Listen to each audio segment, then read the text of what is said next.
Vukani media license plate. The name means awake, arise, fight, which makes me wonder who they're supposed to be fighting. The driver chuckles wryly when I ask her, but doesn't offer up a theory. We travel in cool, professional silence.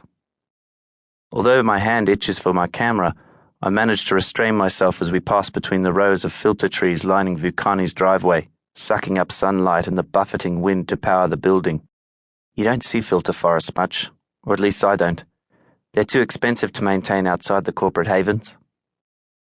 Inside, the receptionist explains that she'd love to offer me a drink, but it's not recommended just before the procedure.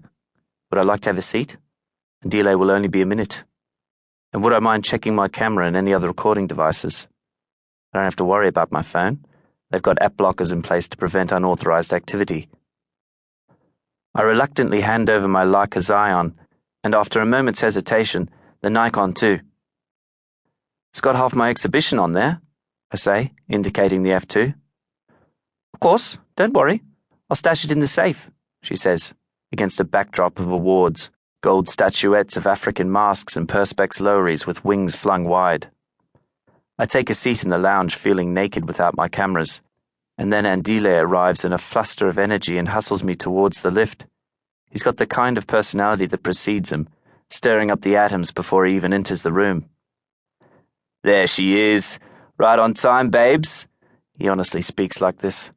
You get in all right? No hassles? It was fine, apart from nearly being ejected because I took a photograph of the underway. Oh, babes, you gotta rein in those urges. You don't want to look like one of those public sector activists with their greater good tech wants to be free crap. Although those pics will be worth something when you're famous. Any chance I could get a print? To go with the rest of your collection? His office on the 17th floor is colonized by an assortment of hip ephemera, a lot of it borderline illegal. The most blatant example is the lo-fi subtech on his bookshelf, a cobbled-together satellite radio smuggled in from the rural in defiance of the quarantines, which probably only makes it more valuable, more flauntable. It all goes with the creative director territory, along with the pink shirt and the tasteful metal plug in his right ear. The stolen photographs of the underway would fit right in. What doesn't fit in is the contract. The wedge of white pages on the desk among the menagerie of vinyl toys seems antiseptic, too clinical to gel with all the fun around it. The biosig pen I signed with, here and here and here, had microscopic barbs in the shafts that scraped skin cells from the pad of my thumb to mix with the ink, signed in blood, or DNA, which is close enough. Adams, K. A woman steps through the doorway from the boardroom, all crisp professionalism in a dark suit, holding a folder with my name printed on it in caps. I'm Dr. Precious. We met before during the pre-med.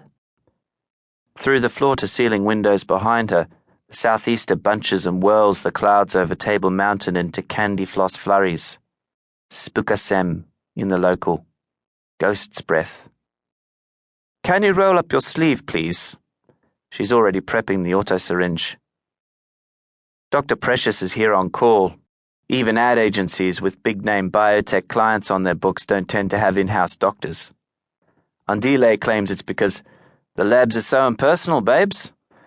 But I suspect that it's easier to bring her in here to shoot us up one at a time than to get the necessary security clearance for 12 art punks to enter a restricted biomed research facility.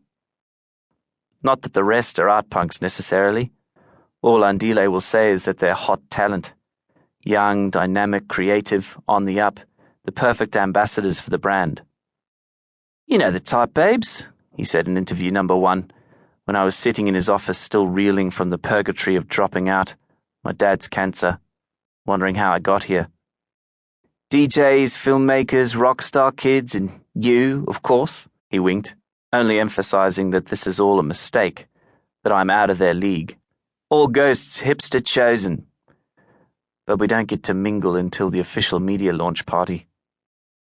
Just in case one of you goes into meltdown, Andile said in interview number 3 when it was already too late to pull out, as if I'd even consider it.